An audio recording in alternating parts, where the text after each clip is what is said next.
Bênção, meus irmãos, que privilégio podermos nessa manhã mais uma vez nos reunirmos, como já não fazíamos há bastante tempo, e assim podermos aprender mais da palavra do Senhor. Eu louvo a Deus pelos irmãos que puderam estar aqui, que podem estar aqui hoje, e temos até um número que me surpreende de irmãos pela manhã. Eu agradeço ao Senhor porque nos dá esse privilégio e mais uma vez temos. Como os irmãos sabem, hoje nós vamos iniciar nossos estudos em Apocalipse. Temos vários desafios nessa manhã. O primeiro desafio é o desafio da visão, porque a nossa projeção não podendo ser feita aqui, acredito que muitos irmãos não estão conseguindo ver a projeção aqui, não é isso? Quantos não conseguem ver? Ok, não é tanto assim não. Os irmãos não estão sendo tão preteridos. Mas, por exemplo, Pedrinho, crente em Jesus Cristo, senta aqui, ó, homem de Deus, e você verá, né? Não seja que nem Pedro, aquele seu colega que terminou afundando e Jesus teve que buscá-lo ali no Mar Bravio. Isso. Então, os irmãos, olha, tem mais espaço aqui. Como a projeção é aqui no meio, provavelmente vocês conseguem enxergar melhor, estando mais próximos aqui do meio, sem aglomerar. Irmãos, o segundo desafio nosso é introduzir, que é o nosso objetivo dessa manhã, introduzir o livro de Apocalipse. Eu tenho certeza que, se não todos, mas boa parte dos irmãos já tentaram ler o livro de Apocalipse, e talvez, se não todos, mas boa parte dos irmãos não conseguiram entender nada ou boa parte do que está ali escrito. E o motivo envolve vários elementos que eu vou tentar mostrar para os irmãos, mas talvez um dos elementos mais marcantes da nossa incapacidade para compreender o livro de Apocalipse é a nossa ignorância bíblica. Eu sei, é meio duro o que eu estou dizendo para os irmãos, mas essa é a verdade. O livro de Apocalipse talvez seja um dos livros que mais usa o Antigo Testamento, que mais se utiliza, especialmente o livro de Daniel, o livro de Ezequiel, que mais faz alusões, que mais recupera os temas do Antigo Testamento. E se realmente você não estiver bem embebido com as ideias do Antigo Testamento, se os temas do Antigo Testamento, em especial aqueles livros que daqui a pouco eu vou mostrar para vocês, os livros apocalípticos, né, especial Daniel e Ezequiel, se você não estiver familiarizado com eles, você, sem dúvida, terá dificuldade. O que não ocorreu com aqueles que João estava escrevendo. E daqui a pouco eu vou mostrar para vocês por que nós temos um livro tão simbólico quanto é o livro de Apocalipse. Mas antes de finalmente entrarmos na exposição, eu quero orar mais uma vez com vocês, pedindo ao Senhor que nos dê condição de entender aquilo que está proposto para essa manhã. Santo Deus, Tu és o nosso Senhor. Tu és o Deus que ilumina, Tu és o Deus que dá conhecimento, que se faz conhecer entre nós e que se fez conhecer através do livro de Apocalipse. E é por isso que nós rogamos que nos dê condições nessa manhã de elucidá-lo naquilo que é mais importante dentre as muitas características desse livro, especialmente aquelas que são peculiares ao livro de Apocalipse no Novo Testamento. E nos ajude, Pai, para que não só consigamos entendê-lo, mas que consigamos, ó Senhor, extrair dele aqueles ensinamentos que o Senhor requer para nós hoje, nesse domingo, para a Tua glória. Em nome de Cristo Jesus. Amém. Então, irmãos, como eu estou dizendo, nosso objetivo nessa manhã é introduzir, é dar a vocês um panorama, tanto temático quanto literário do livro de Apocalipse, e rogando ao Senhor que, através dessa introdução, os irmãos já estejam, inclusive, mais capacitados para ler o livro. Esse desafio eu queria fazer desde já aos irmãos. É um desafio parecido que eu fiz quando estivemos expondo o livro de Atos, estamos expondo o livro de Atos, que é que os irmãos leiam o livro de Atos. E agora os irmãos também têm que ler o livro de Apocalipse. Então vejam que são desafios grandes que eu estou fazendo para os irmãos. São livros grandes, especialmente o livro de Atos, é um livro maior. E se você não leu nenhum livro da Bíblia, eu espero que ainda esse ano nós consigamos fazer você ler pelo menos 2, Atos e Apocalipse. Nossa esperança é que nós concluamos, né, a exposição em Atos, as exposições de Atos esse ano, como também as aulas aqui do livro de Apocalipse. Se você é tão preguiçoso que você não consegue ler o livro de Apocalipse, ou talvez, e aí com mais justificativa, você tenha realmente algum tipo de incapacidade, talvez de vista, alguma coisa nesse sentido, eu encorajo você a ver um dos muitos aplicativos que existem aí para celular e que você pode ouvir a Bíblia em várias versões, em várias línguas. Então você pode até colocar em grego lá e você fica ouvindo em grego, não vai entender nada, mas pelo menos você entendeu exatamente como o livro foi escrito. Olha que legal. Então, são várias formas que você pode acessar, que você pode ter essa experiência de leitura ou de audição do livro de Apocalipse. Eu quero encorajar você a ler esse livro, porque acredito que ele vai, sem dúvida alguma, abençoar você, especialmente, eu espero, depois da nossa introdução dessa manhã.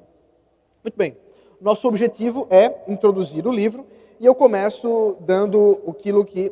deixa eu só fazer aqui o merchan. Basicamente, as nossas exposições, contando com, é claro, alguns materiais paralelos, vai seguir o brado de vitória do J.K. Beale. É um pastor presbiteriano, professor do seminário de Westminster. Ele escreveu um comentário de mais ou menos 1.200 páginas de Apocalipse, que é fruto, inclusive, do doutorado dele, mas que ele resumiu, olha que coisa boa, e que foi publicado em português. Então nós temos aqui o resumo do comentário de Apocalipse do J.K. Beale, e temos aí a oportunidade também de, então, ter uma coisa mais mastigada para a gente, para a nossa capacidade aí mais leiga. Eu vou me utilizar também do comentário dele, eu tenho ele, mas, em geral, eu seguirei aquilo que ele aborda nesse livro aqui, nesse resumo. Então, se você não pegou o nome, é Brado de Vitória, do J.K. Beale, que é um nome que está aqui embaixo, não sei se vocês conseguem enxergar aí. Mas ele diz o seguinte, a respeito do que é o Apocalipse, ou qual o grande objetivo do livro de Apocalipse. E isso, eu acho que já vai ajudar você a, talvez, frustrar alguns, mas eu espero que não, a entender que o livro de Apocalipse não é um livro escrito para matar a sua curiosidade de quem será o anticristo, ou de quem, como é que será a marca da besta. Eu vou mostrar para vocês que muito disso tem a ver com a forma que nós abordamos a interpretação do livro de Apocalipse. E essa abordagem equivocada tem levado muitas pessoas já há muito tempo. Eu lembro que na minha adolescência, na verdade, deixa eu contar uma experiência aqui, antes de ler o objetivo de Apocalipse. Eu tinha em torno de, acho que 7 ou 8 anos, e eu já sabia ler, isso eu tenho certeza. Eu já tinha a minha Bíblia, e eu estava do lado de alguns amigos lá na igreja, na Assembleia de Deus, e eles disseram assim, cara, você já leu Apocalipse 13? Eu disse, não, acabar de começar a ler a Bíblia? Não, nunca li. Você tem que ler isso aí. É assustador. E eu li Apocalipse 13, e foi o primeiro capítulo da Bíblia que eu li. Vocês devem imaginar que isso não encorajou muito jovem ali, aquela criança, a continuar a leitura. Porque uma besta que sobe do mar e tem muitas cabeças, diademas, uma chaga de morte. E eu li na Almeida Corrigida, tá? Revista Corrigida, então na ARC. Então vocês imaginem que aí aquela linguagem bem pesada e tudo mais. Enfim, conclusão, eu não terminei de ler o livro do Apocalipse naquela época e percebi que as coisas eram mais complicadas. Mas o livro do Apocalipse tem servido para assustar muitas crianças e também para converter muitas pessoas pelo medo. Eu tenho alguns amigos, inclusive, que ao ler exatamente o capítulo 12 e 13 de Apocalipse, foram levados a Cristo, ainda, é claro, na infância, dizendo assim, olha, se isso aqui é o mal, eu quero ficar com o bem. Então, são coisas que acontecem, Deus usa de muitas maneiras na sua infinita sabedoria, mas esse não é o objetivo do livro do Apocalipse. Eu te lembro da minha adolescência, pegando alguns livros desses que tentam decifrar o livro do Apocalipse, e alguns deles curiosos, né, trazendo aí como Saddam Hussein sendo o anticristo. Lembro perfeitamente de um deles, que a partir das escavações da Babilônia, a região ali do Iraque é a região da antiga Babilônia, e Saddam Hussein, é verdade isso, Saddam Hussein por muito tempo esteve escavando aquela região, porque havia um projeto da parte dele de restaurar a Babilônia de Nabucodonosor, em que seria ele o Nabucodonosor. Então, todos pensaram, bom, esse aí é o anticristo. Mas ele morreu, não influencia mais nada, e aí nós tivemos mais um anticristo que caiu, e ninguém sabe quem é o anticristo. Mas esse não é o objetivo do livro do Apocalipse. Apocalipse é um encorajamento para que o povo de Deus persevere na certeza de que sua recompensa, desculpa aí o erro, meu computador ele é em inglês, foi comprado nos Estados Unidos pela minha cunhada, e ele fica corrigindo o meu português por inglês maluco, que nem esse aí. Mas, tá, os irmãos me perdoem. Certeza de que sua recompensa final é certa. E adore e glorifique a Deus, apesar das provações e das tentações, para marchar de acordo com o ritmo do mundo. Deixa eu ler de novo para vocês ouvirem o que é o grande objetivo do livro e é o que você deve achar no livro do Apocalipse.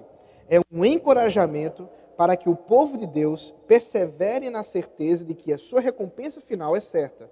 E adore e glorifique a Deus, apesar das provações e das tentações, para marchar de acordo com o ritmo do mundo. Então, o livro do Apocalipse apresenta um ritmo do mundo que está em inimizade com Deus, que está em antítese com Deus, e ao mesmo tempo apresenta a perseverança, apresenta motivos para que nós estejamos firmes em Cristo e como podemos passar por essas provações, passar por essas tentações, de ceder às tentações desse mundo, desse sistema do mundo maligno que está ao nosso redor. O livro do Apocalipse é um livro para todas as épocas. Não foi um livro simplesmente para os irmãos do primeiro século, como também não é um livro simplesmente para os irmãos do tempo que será a tribulação, né? Talvez você já tenha visto aquelas exposições fictícias de deixados para trás. Não, o livro do Apocalipse é para nós hoje. E nós, como podemos compreendê-lo? Bom, primeiro falando da autoria. O livro, ele tem autor, ele se apresenta, o autor, no primeiro capítulo de Apocalipse, no versículo 1, no versículo 4, no versículo 9, fala de um João que estava exilado na ilha de Patmos e que teve essa visão ou visões. Esse João, no livro, ele é uma pessoa conhecida pelas igrejas da Ásia.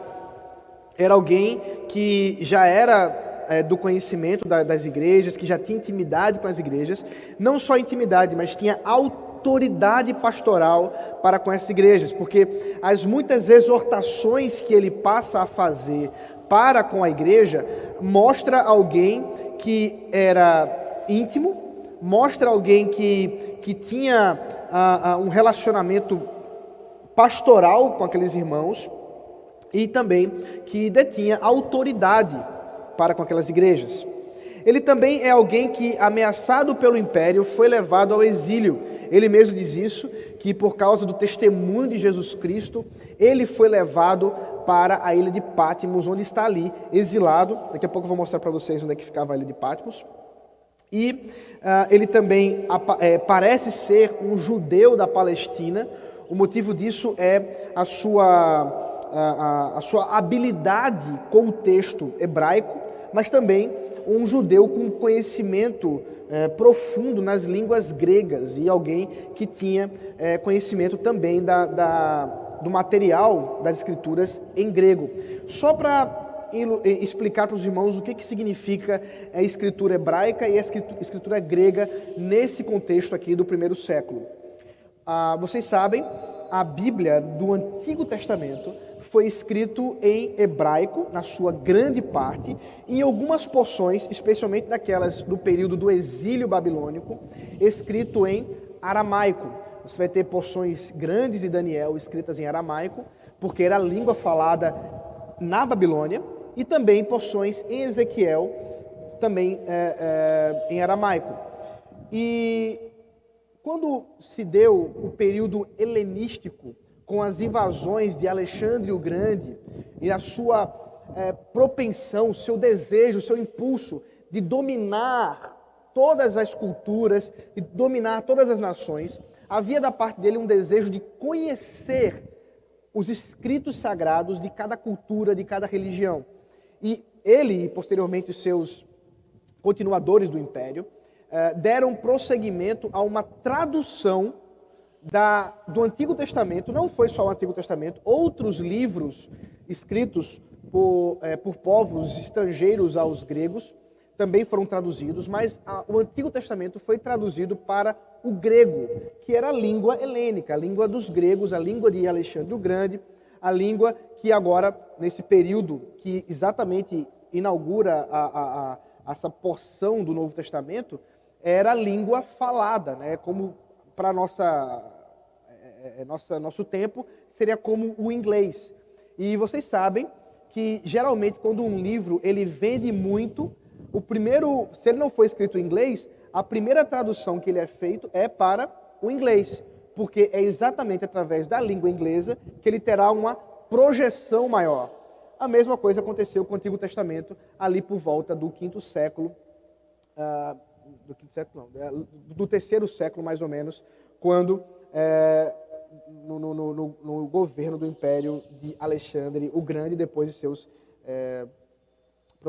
familiares, e prosseguiu. É que depois dividiu em classes, em nações. Eu não vou explicar isso agora, mas o ponto é que você tem o período helênico como um período de tradução do Antigo Testamento. Essa tradução é chamada de Septuaginta, porque há uma tradição, isso obviamente não é verídico, pelo menos você não precisa acreditar nisso, que 70 homens especialistas, 70 escribas especialistas no Antigo Testamento, traduziram cada um a sua própria tradução do grego, especialmente aquela porção do Pentateuco, que foi a primeira porção que foi traduzida. E quando eles concluíram o seu trabalho, todas as traduções estavam iguais. Então, ela começou a ser conhecida como a tradução dos 70, daí a Septuaginta. Obviamente que a gente não precisa acreditar nisso, é muito, muito improvável que isso tenha acontecido. Não sei se os irmãos já trabalharam com tradução, mas se você tem 70 tradutores, você vai ter 70 traduções diferentes. Ainda que algumas traduções sejam parecidas, em geral elas serão bem diferentes. E é exatamente o que acontece. Nós temos vários manuscritos da Septuaginta, então vários textos gregos do Antigo Testamento. Isso é importante a gente saber por quê? Porque João sabia disso. João tinha esse conhecimento. João cita o material hebraico algumas vezes, João cita o material grego algumas vezes, e João cita inclusive algumas vezes manuscritos gregos não tão conhecidos, mostrando inclusive até mesmo a erudição do apóstolo João, a sua capacidade acadêmica. Era alguém, curiosamente, assim, com uma capacidade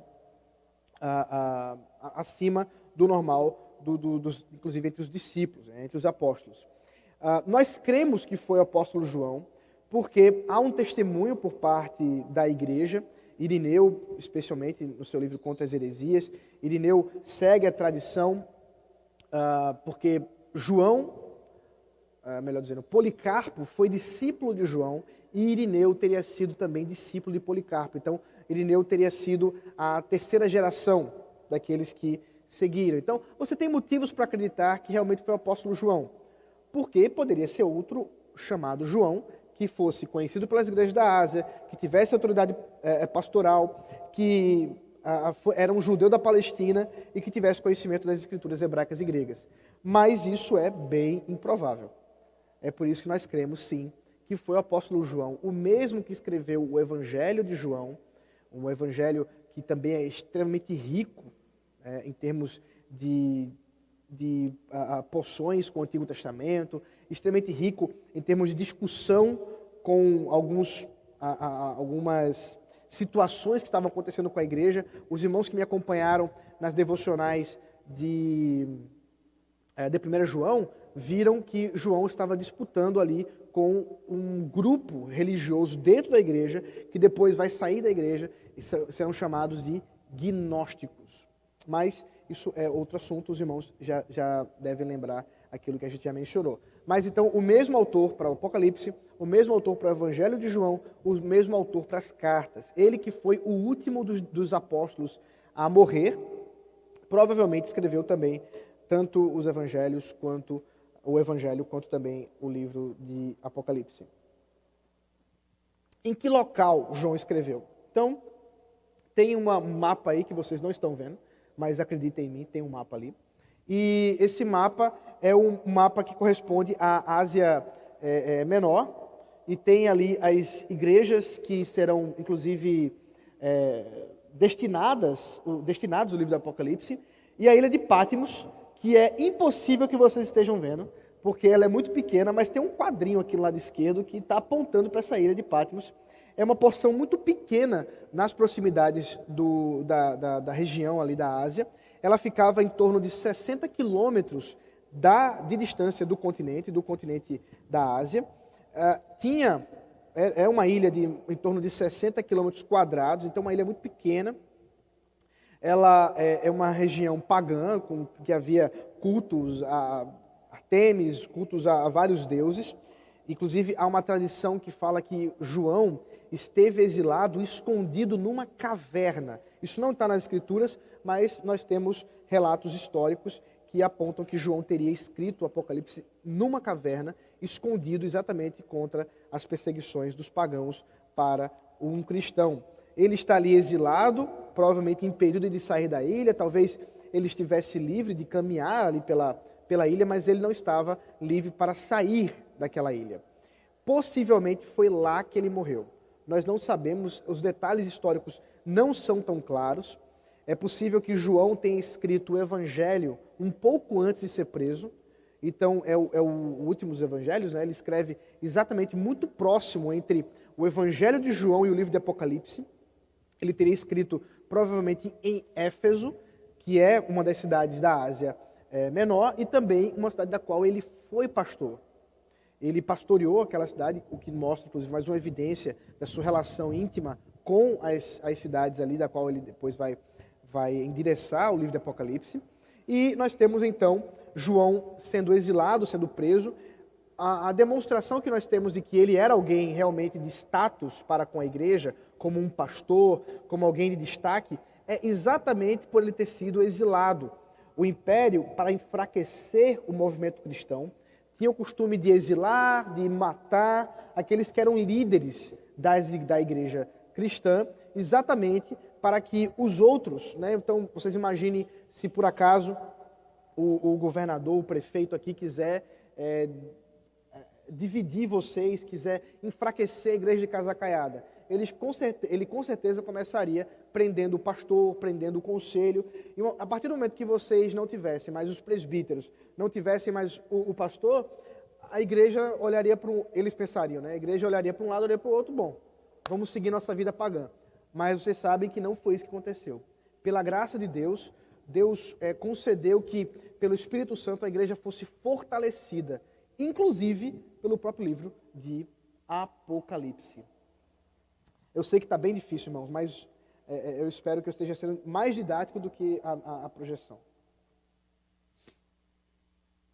Está quase impossível de ver mesmo, não tem jeito. Mas vamos lá. A data do livro de Apocalipse. Depois eu posso, inclusive, passar, acho que vai ser uma boa, eu passo pelo grupo do WhatsApp, em PDF, esses slides, e aí vocês podem, inclusive, ter aí alguns pontos para lembrar. Nós acreditamos que o livro de Apocalipse ele foi escrito por volta do ano de 95 depois de Cristo. Então perceba, já no finalzinho do primeiro século.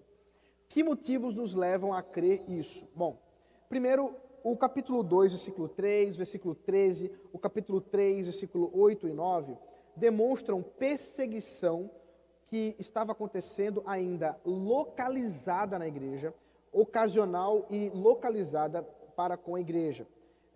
Isso é importante a gente lembrar, porque as perseguições mais ferrenhas contra a igreja vão começar realmente no segundo século. Até então eram porções localizadas. Vocês estão vendo isso comigo no livro de Atos. Vocês lembram que, por exemplo, os primeiros cristãos a serem perseguidos eram os cristãos judeus de fala grega, os cristãos helênicos. Enquanto que os cristãos que nasceram em Jerusalém ainda gozaram por um certo tempo de paz com os judeus e com o Império Romano. Vocês estão vendo comigo isso em Atos. Então percebe que para o povo pagão, para aqueles que estão de fora da igreja, não compreendendo a dinâmica, vocês devem perceber isso também nos nossos dias, eles não compreendem a nossa dinâmica, a nossa forma de viver.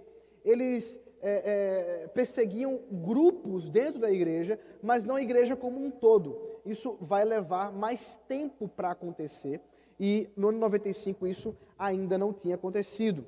Nós também temos, por exemplo, no capítulo 2, versículo 4, Jesus usando João para falar para a igreja de Éfeso, que nasceu, que foi plantada, né, no ano 52 depois de Cristo. Nós já vimos, inclusive, como ela foi plantada no livro de Atos, que ela perdeu o primeiro amor. Então, a gente entende que para perder o primeiro amor, leva um tempo.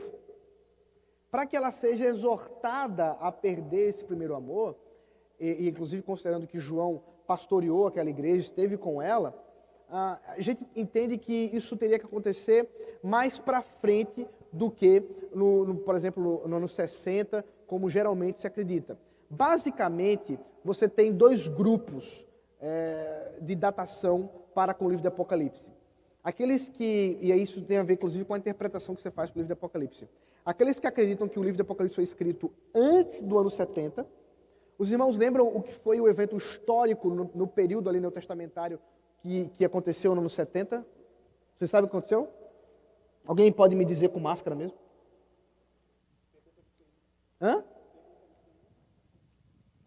A queda de Jerusalém, a destruição do templo, a destruição da cidade de Jerusalém.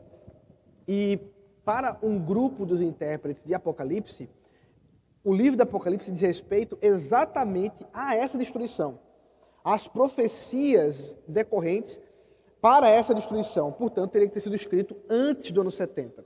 Nós temos dificuldade de acreditar nisso, como, por exemplo, essa questão de Éfeso.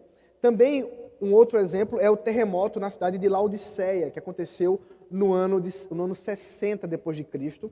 E Laodiceia, no capítulo 3, versículo 17 de Apocalipse, é chamada de uma igreja rica. Igrejas ricas não podem ter passado por terremotos recentes.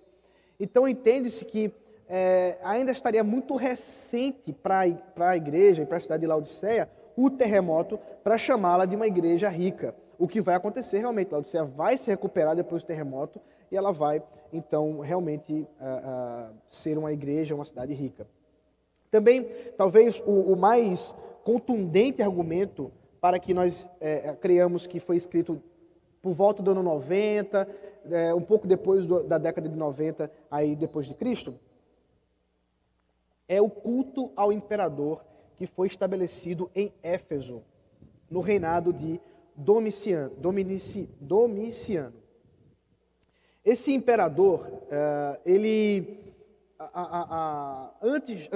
diferente dos anteriores, não só se propôs a se colocar como um príncipe, como um filho dos deuses, mas como o próprio Senhor, como o próprio Deus. Inclusive, é exatamente nesse período que nós temos uma elevação do culto ao imperador, inclusive na obrigação das pessoas adorarem ao imperador, e a perseguição contra os cristãos se acentua exatamente nesse período, porque os cristãos se negam a se curvar diante de Domiciano. E por fim, também uma outra característica que nos leva a crer a respeito da data do livro do Apocalipse é a questão... perfeito. O presbítero André já mandou a apresentação no grupo da igreja. Então, se você quiser pegar seu celular e fazer a sua autoprojeção, né? Então você pode pegar a projeção aí você mesmo e acompanhar comigo aí os slides. É o chamado Babilônia sendo chamada de, ou melhor dizendo, Roma sendo chamada de Babilônia. Essa expressão Babilônia, referindo-se a Roma, ela vai ganhar realmente características após a queda de Jerusalém. Porque é exatamente depois que Jerusalém é destruída pelo Império Romano, que mais uma vez se faz realmente uma destruição terrível ali no templo. Existe inclusive uma descrição por Flávio Joséfo de mulheres que comeram o próprio filho para sobreviver à fome imposta pelo Império Romano ao cercar a cidade de Jerusalém. Você tem relatos dos soldados romanos chegando e tocando fogo ali no templo, o ouro derretendo daquele templo e ele sendo destruído pedra por pedra para que eles pudessem pegar o ouro que estava sendo derramado. Então, toda essa descrição terrível da destruição da cidade de Jerusalém vai levar com que os judeus que estavam dispersos, com os judeus que estavam fora de Jerusalém, começassem a chamar Roma de Babilônia. A Babilônia antiga, a Babilônia dos tempos de Nabucodonosor, e que agora é a Roma que nós estamos vendo. Isso vai ser um termo, vai ser uma expressão muito comum a partir de então, e João usa muito essa expressão. João faz muita associação entre Roma e a Babilônia.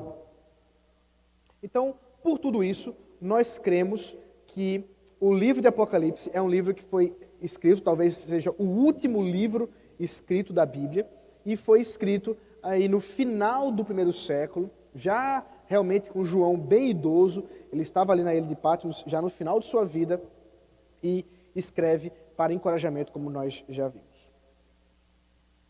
Agora, algumas questões de natureza literária do livro de Apocalipse. O livro de Apocalipse ele se compõe em 3 características literárias, que é o que normalmente causa muita confusão. Porque a data é alguma coisa que a gente ainda tem dificuldade por causa das características e tudo mais, mas o gênero literário é uma coisa muito complexa. Por quê?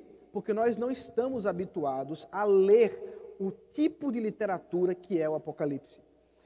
E o livro do Apocalipse, ele compõe-se em 3 características. Ele é um livro apocalíptico, ele é um livro profético e ele é um livro epistolar. Então, deixa eu explicar para vocês o que é um livro apocalíptico.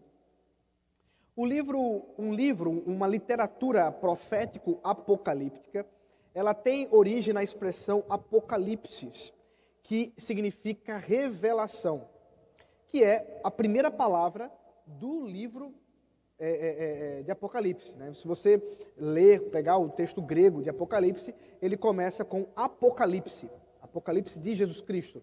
Então, esse Apocalipse significa revelação. Só que essa característica do livro de Apocalipse, de usar uma simbologia para falar da profecia, de se valer muito das questões relacionadas ao trono, a questão de um rei que revela a verdade, e toda essa simbologia muito rica de animais, numerologia muito forte. Você vai ter o número 4, o número 7 e o número 12, como 3 números muito importantes no livro do Apocalipse. Toda essa gama de características trouxe agora uma nova literatura. Mas, curiosamente, presta bem atenção nisso aqui para vocês não criarem confusão. Curiosamente, o livro de Apocalipse dá nome ao gênero literário que antecede o livro de Apocalipse. Por quê? Porque a literatura apocalíptica já era alguma coisa conhecida pela igreja no Novo Testamento. Porque nós temos, por exemplo, boa parte do livro de Daniel, que é uma literatura apocalíptica. É um livro profético, mas que você vai ver, inclusive, é muito diferente das profecias de Isaías ali, dos capítulos de Isaías, porque são profecias diretas. Existe um pouco de simbologia, mas em geral é dizendo, olha, você vai ser destruído, você, Babilônia, tal, tal, tal. Mas o livro de Daniel, você vai ver animais, uma visão de uma batalha, e você começa a ver o que significa dias, né? Aquela coisa, 7 dias, 70 semanas, e volta para cá e diz, o que significa tudo isso? Bom, isso é um estilo literário, isso é uma forma de escrever que ganhou realmente a cultura do período ali pré-neotestamentário, tanto com Daniel quanto Ezequiel, que são os dois livros, são dois livros canônicos da Escritura, mas também existem muitos outros livros de gênero apocalíptico fora das Escrituras.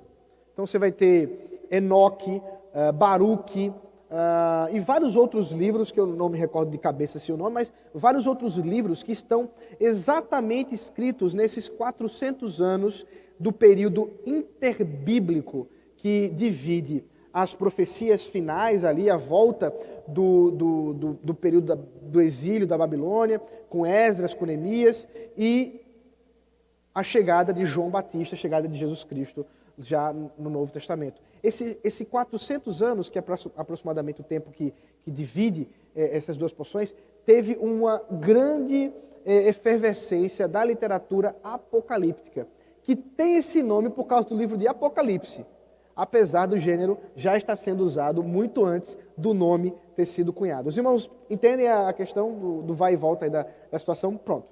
Essa literatura apocalíptica aqui, João se faz valer, ela tem uma dedicação com a revelação do escatom, do fim, daquilo que é a finalidade, do grande objetivo, do grande final.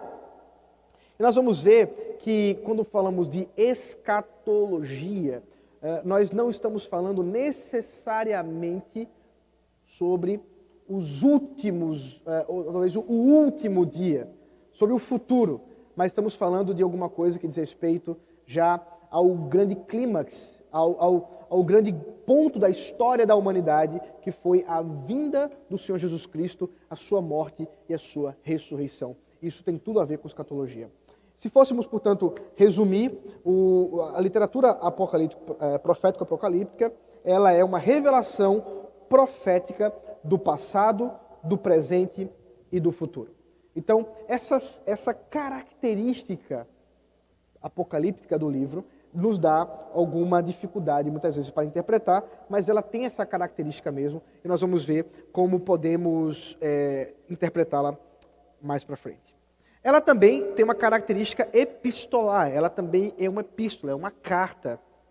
Por isso, ela contém características pastorais de um pastor que está exortando a sua igreja, que está dando conhecimento aí para a sua igreja, encorajando a sua igreja, porque reconhece necessidades da própria igreja, necessidades inclusive individuais. Quando a gente lê ali as 7 cartas para as igrejas da Ásia, nós observamos um cuidado do apóstolo João em enumerar as dificuldades muito próprias, muito pessoais do povo ali. E perceba, isso não é só ali.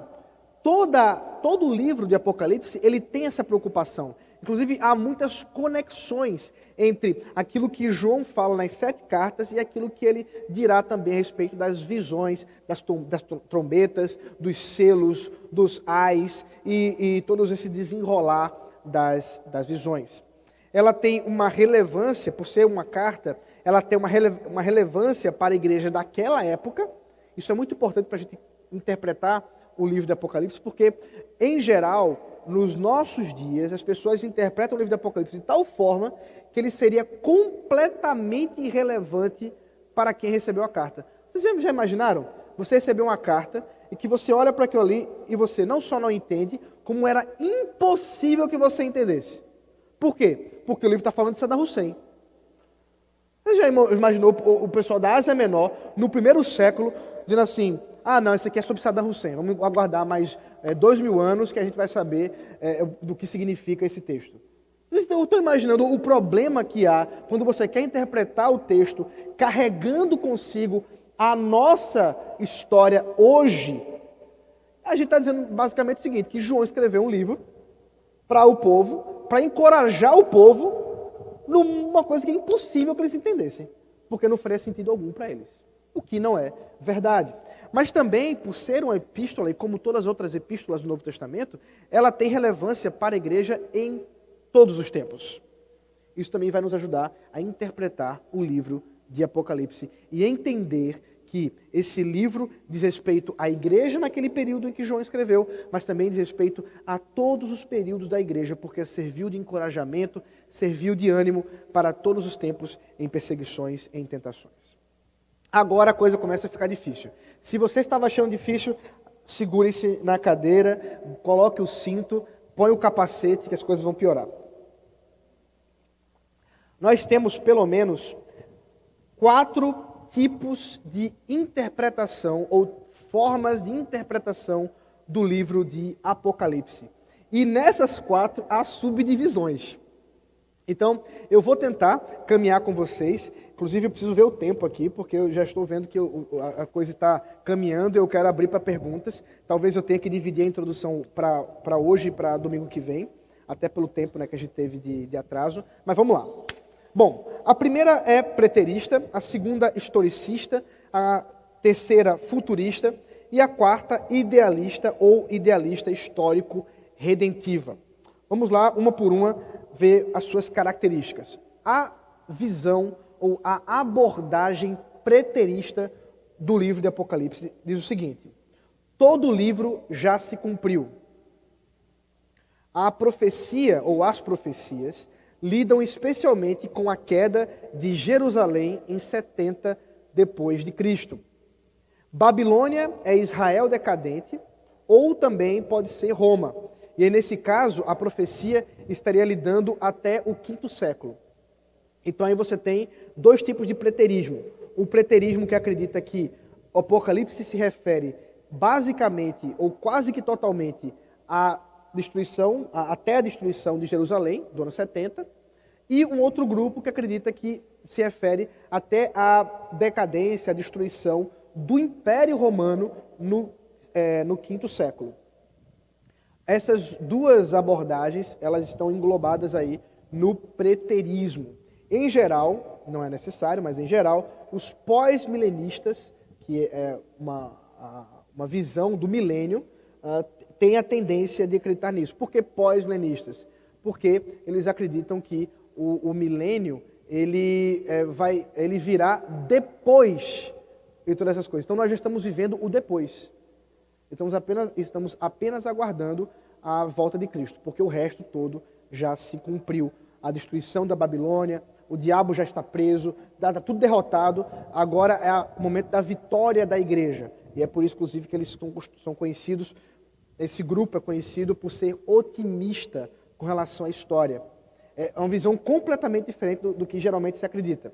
Para eles, por exemplo, o anticristo já veio, a marca da besta, isso já aconteceu tudo no período aí do 1º século ou até o 5º século, e, portanto, nós não estamos esperando para que as coisas piorem em perseguição. Pelo contrário, nós estamos esperando um florescimento da igreja para que ela possa tomar toda a cultura e finalmente Jesus Cristo voltar. É isso. Então, eles acreditam dessa forma. Quem acredita nisso? Bom, alguns puritanos acreditaram nisso. A Igreja Católica, existem grupos que seguiram essa ordem, esse tipo de visão. Por quê? Especialmente na Idade Média, você tem realmente um florescimento da igreja, você tem um domínio da igreja, inclusive contra o Império Romano. Então, para quem está ali naquele período, pensaria, bom, a igreja venceu. A vitória que está descrita, por exemplo, no capítulo 20 e 21 de Apocalipse, ou melhor, no capítulo 19 de Apocalipse, do cavaleiro que vence, que derrota Satanás, já aconteceu. Então o que basta agora é ele voltar. Então era essa a expectativa. Você tem algumas pessoas que acreditam dessa forma ainda hoje, mas ela é uma grande minoria, especialmente após a Primeira e Segunda Guerra Mundial. Foi um balde de água fria para essa visão otimista da história da igreja e também da interpretação de Apocalipse. Quais os problemas? Bom, problema de datação, porque se ele trata com relação a 70 depois de Cristo, você vai ter vários problemas para explicar algumas questões do livro. Você vai também ter um problema com relação ao termo Babilônia, porque Babilônia nunca é usado para Israel, mas sim para Roma. Você também vai ter um problema com relação ao juízo de Deus universal, que não se refere simplesmente ao Império Romano ou mesmo a Israel.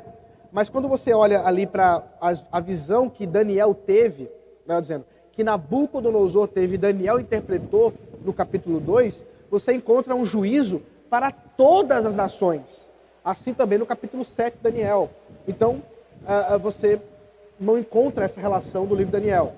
E também o problema da relevância do livro para hoje. Porque já que tudo já se cumpriu, tudo passou, o livro é apenas um livro de história. Não se preocupem com a chuva, irmãos. Se começar a molhar, vocês fogem. Agora, esse barulho vai atrapalhar. Bom, eu fiz até uma tabelinha para ajudar vocês a verem. Talvez vocês que estão com o celular aí possam observar a tabelinha, que é mostrando como seria a divisão dos capítulos de Apocalipse com relação à história, né? Então, capítulo de 1 a 3 diz respeito à igreja no século I, capítulo de 4 a 11 diz respeito à queda de Jerusalém, o capítulo de 12 a 19 a queda de Roma, e o capítulo 20, que é o do milênio, seria o resto da história. Então o milênio já existe, já estamos vivendo o milênio, e que é o tempo da igreja, a vitória da igreja, e por fim a segunda vinda, ressurreição, tudo isso acontecendo nos últimos momentos da história. A visão modificada também você vai ter aí na tabela. Deixa eu seguir isso aqui. A visão historicista. Ela diz o seguinte: o retrato, ela diz que o Apocalipse é um retrato dos sucessivos períodos da história da igreja. Então, Apocalipse seria uma grande descrição da história da igreja ocidental, ou talvez até da cultura ocidental. Essa visão é a preferida dos católicos, tá? Eu falei dos preteristas, mas historicista é a visão histórica dos católicos romanos, que interpretam a história católica através do livro do Apocalipse como um retrato sucessivo da história da igreja.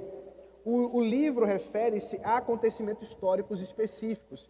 Então, muitas vezes, se você já veio de contexto católico, talvez você já tenha visto eles falando, por exemplo, da visão de Maria, e isso é o cumprimento de tal porção do livro de Apocalipse, da chegada da igreja romana a tal cidade, a tal lugar, e você consegue colocar a história da igreja inserindo dentro de cada contexto ali cronológico do livro de Apocalipse. E por fim também tem essa questão da iminência da volta de Cristo, isso nós concordamos. Qual o problema? Bom, o problema é que para cada intérprete historicista há cumprimentos diferentes históricos. Então eles vão variar muito nos eventos históricos que se referem ao livro de Apocalipse.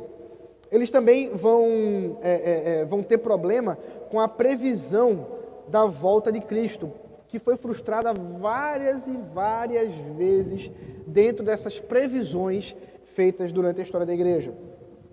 Também usa indevidamente e de forma descontextualizada a simbologia apocalíptica, e muitas vezes força mesmo para que a coisa, seja vista.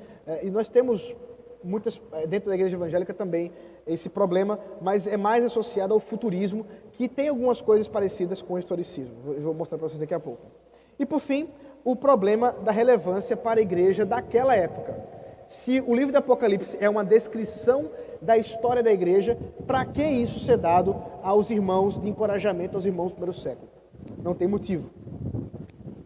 Então aqui tem a tabelinha, que não dá para vocês verem, do primeiro século. E você tem o capítulo 4 a 19, falando do período da igreja patrística, medieval, reformada, contemporânea. O milênio também incluindo isso. Por fim, a segunda vinda. Caminhando mais um pouco, eu vou só apresentar essas porções e eu vou encerrar para a gente poder ter um momento de perguntas e a gente retoma na semana que vem, aí também inclusive com a exposição da primeira porção do livro, tá, gente? Eu estou vendo já o orientado da hora, estou acompanhando aqui. A visão futurista.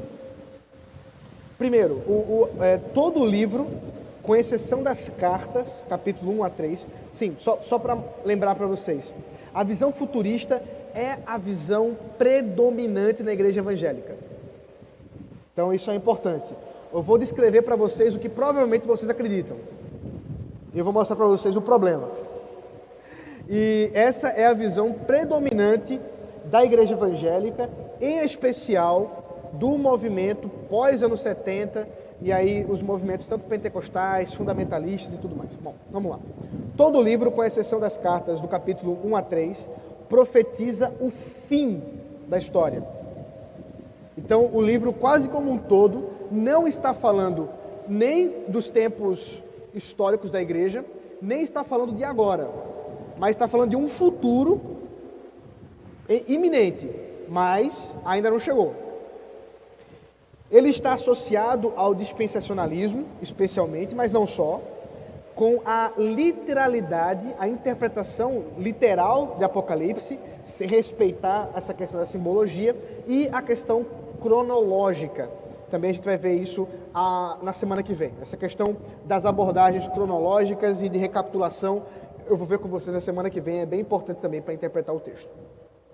E por fim, um outro argumento aqui é que, na visão futurista, a ordem das visões é vista como a ordem real dos últimos dias. Então, realmente, nós vamos ter selos, trombetas, ais, tudo isso vai acontecer numa decorrência cronológica na hora quando vier finalmente, né, o arrebatamento, quando isso acontecer no futuro vindouro. Problemas. Com relação ao dispensacionalismo, o problema é que não há menção em Apocalipse de uma restauração geográfica para Israel. Você não encontra isso em Apocalipse. Você encontra nas profecias de Isaías, você encontra nas profecias de Jeremias, mas você não encontra em Apocalipse. Então, o problema é trazer material estranho para o livro de Apocalipse. Também o problema parecido com o historicista é que houve, durante a história dessa interpretação, várias mudanças de interpretação dos acontecimentos. Quem é o anticristo? Qual é a marca da besta? Talvez muitos de vocês lembram quando foi dito que o código de barras era a marca da besta e que em breve você seria tatuado com a mão direita ou na testa, né? E você ia passar. O ruim era passar na loja americana, né, que é apitar. Mas assim, você tem essa questão agora, o pessoal fala muito do chip, né? O chip já está rolando. Eu estou louco para que tenha um chip, porque eu nunca mais vou perder documento. Minha esposa também, inclusive, perdeu há pouco tempo a carteira de motorista dela. Está um desespero lá em casa, só eu posso dirigir. Então, veja a situação. Se tivesse o chip, já estava resolvido. E aí, pode ser na testa, pode ser na mão direita, isso é um problema. Marca da besta não é isso, gente. Pode ter certeza, não é isso. Eu sei que estou decepcionando vocês, eu lamento, eu peço desculpas se eu estou decepcionando vocês, mas a marca da besta não é um chip, a marca da besta não é um código de barras, porque vocês imaginam os irmãozinhos lá da Ásia Menor recebendo de João uma carta dizendo, olha, daqui a pouco vai chegar, e nós lemos no capítulo 1, coisas que em breve vão acontecer. E lá está os irmãos da Ásia Menor recebendo, dizendo, olha, daqui a pouco vocês vão receber um chip. Vocês já imaginaram isso? João vendo um chip. Isso não faz sentido nenhum. Mas eu sei, muitos de vocês já acreditaram nisso. Eu espero que até o final das nossas exposições vocês estejam crendo em outra coisa. Então, esse é o problema, mudança de interpretação. Também tem o problema de você ler o Apocalipse com as lentes modernas, com a nossa história, com a nossa cultura. Isso vai ser um grande problema. E também tem um problema de ser relevante para a igreja. O Apocalipse não é relevante, porque ele só vem para matar curiosidade. Como as coisas vão acontecer?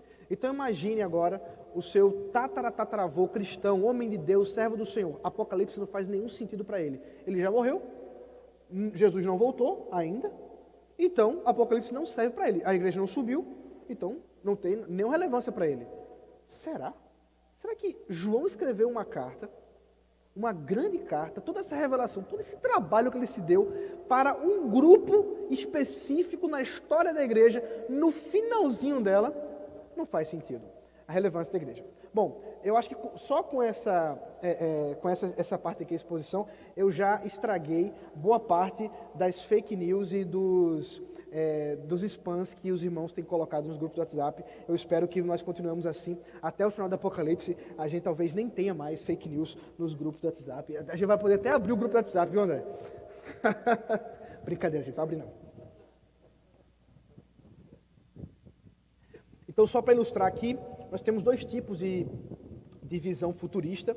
Aquela que é o pré-milenismo histórico, que é histórico porque ele é mais antigo, ele diz respeito a uma visão anterior àquela chamada dispensacionalista, que diz o seguinte: o capítulo de 1 a 3 é a respeito das igrejas do século I. Depois do capítulo 4 a 19, você tem o período das igrejas patrísticas. Na verdade, a visão histórica ainda vê alguma relevância para as igrejas por um período, mas aí tem a tribulação, a segunda vinda, a ressurreição, o Armagedon e finalmente o milênio que se instaura depois de tudo isso, depois da segunda vinda, depois do Armagedon, depois dos crentes ressurretos, e Cristo passa a reinar e depois tem uma ressurreição para o juízo final. Então essa é a cronologia histórica, que não dá para vocês verem aqui, mas eu acho que vocês no celular estão vendo. E tem a visão que é a majoritária, que é a visão seguinte, vou mostrar para vocês como é que é. O capítulo de 1 a 3 descreve a questão do passado, respeito à igreja da Ásia Menor, capítulo 1 a 3 está lá. Depois você tem um grande período de 2000 anos, em que Apocalipse não tem nenhuma relevância, até que venha o arrebatamento secreto. Aí quando vier o arrebatamento secreto, né, o avião caindo porque o piloto foi arrebatado, carros batendo, a igreja aqui, todo mundo subindo, o pastor ficando, aquela coisa toda. Não ria não, gente, é tão triste que eu falei aqui, vocês ficam rindo. Eu acho que, inclusive, tem uma novela, não tem, que está rolando isso aí? Alguém me contou essa história. Tem uma novela? Então, desculpa, gente. Pegadinha do malandro. Essa novela não tem nada com o livro do Apocalipse. Ou talvez alguma coisa, tá? Mas ela é uma boa ficção. Não estou dizendo para você não assistir. Você pode assistir, mas ela não tem nada a ver com o livro do Apocalipse. Então, o arrebatamento secreto, os crentes ressurgem e aí começa a tribulação. Tem uma diferençazinha entre os dispensacionalistas, que alguns acreditam na pré-tribulação, o arrebatamento acontecendo antes da tribulação. Alguns acreditam que o arrebatamento ocorre no meio da tribulação, e outros acreditam que o arrebatamento vai acontecer depois da tribulação. A gente não acredita em arrebatamento secreto, todo olho verá, e todos verão quando Jesus Cristo vier. Eles dividem o arrebatamento e a segunda vinda de Cristo. Então, primeiro a igreja é arrebatada e depois Jesus virá. Aí Jesus vem, inicia o Armagedon, Cristo reina por 1000 anos, literais, e então vem Satanás para ser destruído, a ressurreição geral, o juízo final, novo céu e nova terra. Essa é a visão majoritária, provavelmente é a visão que você tem até hoje. Eu espero, durante essas exposições, mostrar para você que ela é bem problemática, ela tem vários problemas com relação ao livro de Apocalipse. E por fim, a visão que eu estou adotando, a visão que eu acredito ser a melhor para interpretar o livro de Apocalipse, que é a visão chamada idealista ou idealista histórico-redentiva ou redentora. Bom, todo livro é uma apresentação simbólica do conflito entre o bem e o mal. O grande ponto de João é mostrar que há um conflito acontecendo entre as forças malignas e a igreja. E que Deus, soberano, está coordenando essa história para que as forças malignas sejam finalmente destruídas. Os selos, as taças e as trombetas são recapitulações de acontecimentos. Eu vou explicar o que é recapitulação na aula que vem. Infelizmente não dá tempo, já estou aqui mais de 1 hora expondo para vocês, mas a gente chega lá. Mas o que acontece é que não há uma ordem cronológica entre selos, taças e trombetas, mas elas contam a mesma história de maneira cíclica, só que especificando certos detalhes que a outra não aconteceu. E no final das contas, ela tem como objetivo exortar a perseverança de cristãos de todas as eras. O que seria um problema, né? E aí a gente tem essa visão eclética, porque a gente observa que tem sim porções do livro do Apocalipse que não foram cumpridas ainda, portanto, a visão futurista faz sentido, nós vamos ver também. Tem sim questões históricas, cumprimentos históricos do livro do Apocalipse, por isso a visão historicista também está certa em alguma porção. E boa parte do livro trata realmente do passado, nós vamos ver isso. E a visão preterista também está certa em alguma medida. No final das contas, Apocalipse encontra cumprimento em incontáveis acontecimentos ao longo da história da igreja. Nós vamos ver os juízos parciais de Deus. Deus está julgando as nações em vários juízos que vão sendo cumpridos durante a história, até que finalmente venha o juízo final. E, portanto, o Apocalipse está se cumprindo durante toda a história da igreja. A visão idealística redentiva, ou histórico-redentiva, ela tem a divisão do livro da seguinte forma. O capítulo de 1 a 3 diz respeito especificamente às igrejas do século I, com relação descreve, né, as igrejas do século I. Depois você tem o capítulo de 4 a 19 e também o capítulo 20 do milênio, todos englobando a grande história da igreja até hoje. Eu vou trabalhar com vocês na semana que vem que o milênio já começou. Nós já estamos nos últimos dias. O milênio foi inaugurado com a vinda de Cristo e tem o seu clímax escatológico. Então, o escatom já aconteceu, que é a morte e ressurreição de Cristo. Esse plano redentivo de Jesus Cristo que se cumpre na história, do qual nós agora estamos vivenciando as consequências. Portanto, nós já vivemos os últimos dias, nós já vivemos no milênio, e assim Apocalipse diz respeito também já a nós, mas não só a nós, mas todos aqueles que nos antecederam da história da igreja. E a partir do capítulo 20, nós temos a segunda vinda, a ressurreição geral, o juízo final, novo céu e nova terra, coisas que ainda estão para acontecer.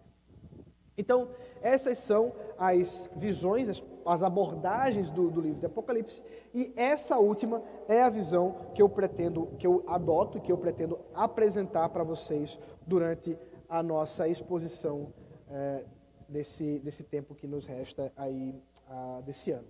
Tá certo, irmãos? Eu vou encerrar agora e vou abrir para perguntas